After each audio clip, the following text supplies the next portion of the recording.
Halo, perkenalkan nama saya Vali Florencia Gomis, NPM 12155201210133, Fakultas Ilmu Komputer, Prodi Informatika Universitas Kristen Indonesia Maluku. Di sini saya akan membawakan materi tentang teknik informatika dari kalkulasi hingga komunikasi. Yang pertama, pengertian teknik informatika dari kalkulasi hingga komunikasi. Informatika merupakan disiplin ilmu komputer, yaitu data maupun informasi pada mesin berbasis komputasi. Yang kedua, kalkulasi merupakan perincian dan perhitungan. Kemudian, komunikasi merupakan segala hal yang berkaitan dengan penggunaan alat bantu untuk memproses dan mentransfer atau penggunaan informasi media. Manfaat teknik informatika dari kalkulasi hingga komunikasi. Informatika mempunyai manfaat yang pertama, memahami pemrosesan informasi pada komputer. Yang kedua, dapat menciptakan dan mengembangkan software dan hardware.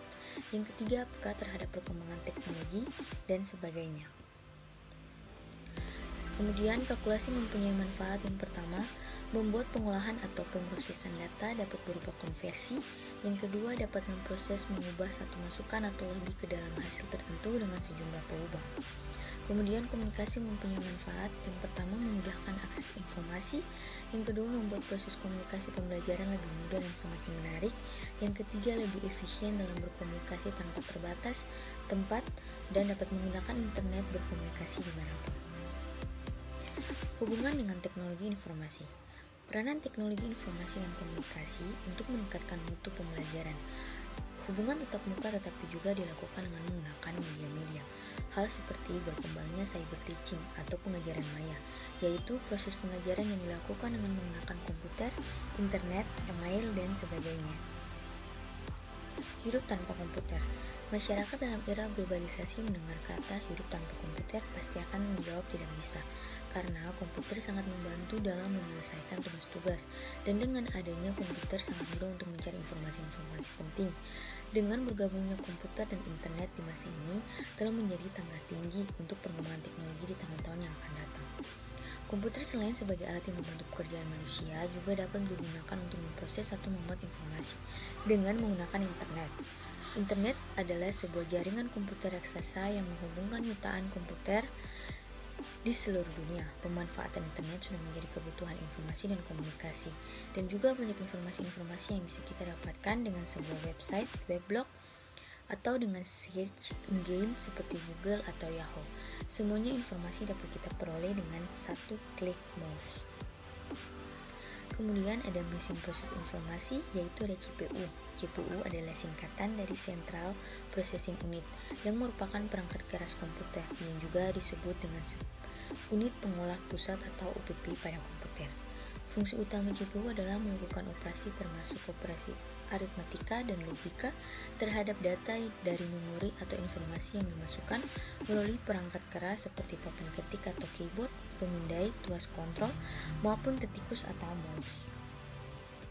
Cara kerja CPU yang pertama, RAM tempat pertama instruksi dari device. Yang kedua, perintah disimpan pada control unit, sedangkan data disimpan pada working storage. Yang ketiga, untuk eksekusi perintah langsung dari unit kontrol. Yang keempat, lalu mengambil alih operasi perhitungan. Yang kelima, semua hasil akan ditampung pada bagian akumulator. Yang keenam, unit kontrol kembali ambil alih dari register akumulator. Yang ketujuh, unit kontrol menjemput hasil di dalam working storage. Kemudian ada komponen CPU. Yang pertama, motherboard, yaitu tempat kita menancapkan atau memasangkan komponen-komponen komputer lainnya. Yang kedua, prosesor adalah otak sebuah komputer yang bertugas memproses perintah dan logika yang diberikan oleh operator komputer. Yang ketiga, RAM, yaitu menampung data yang telah terproses oleh prosesor sebelum dialirkan ke bagian-bagian yang membutuhkan. Yang keempat, video card atau VGA, yaitu mengolah gambar sebelum ditampilkan ke monitor. Yang kelima, sound card, yaitu fungsi kartu suara sebagai prosesor audio untuk komputer. Yang keenam, hard disk, yaitu sebagai penyimpanan data pada komputer. Yang ketujuh, optical disk drive, yaitu fungsi utama untuk pembacaan pada media CD maupun DVD. Yang kedelapan, power supply, yaitu mengubah jenis daya listrik yang tersedia di stop kontak Yang kesembilan, casing, yaitu berfungsi sebagai tempat kita meletakkan atau menempatkan motherboard, power supply, optical disk drive, hard disk, dan lain sebagainya untuk melindungi berbagai komponen dari berbagai debu, kotoran, dan sebagainya. Klasifikasi komputer yang pertama ada microcontroller, yaitu memiliki semua peralatan sebagai sebuah komputer dalam satu chip, yaitu ada proses atau processing, yang kedua memori, yang ketiga input atau output. Yang kedua, mikrokomputer.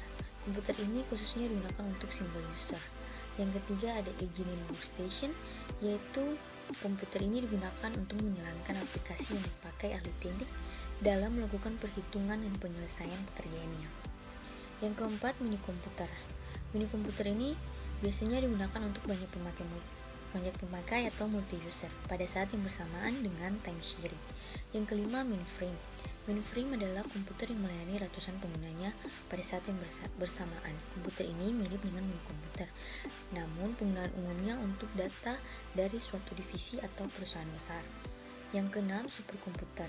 Superkomputer ini merupakan komputer yang digunakan lebih cenderung untuk penelitian ilmiah. Pembahasan yang terakhir yaitu revolusi internet. Sudah hampir 15 tahun lamanya sejak internet pertama kali dilahirkan. Saat ini, internet telah membawa dampak yang cukup fenomenal bagi kehidupan manusia. Dari mulai mencari informasi ringan hingga bagaimana kita berkomunikasi dan bersosialisasi, semuanya kita lakukan dengan menggunakan internet. Teknologi internet yang selama ini kita gunakan bukanlah suatu teknologi yang instan dan ajaib, namun ada proses, waktu, dan usaha yang dikerjakan oleh para tokoh-tokoh yang berdedikasi, seperti Claude Shannon yang disebutkan dengan bapak dari teori informasi modern. Beliau merupakan pencetus dan pencipta BTS atau Base Transmission Unit. Kemudian ada Leonard Glenrock, beliau merupakan sekaligus menciptakan teknologi Network Measuring Center.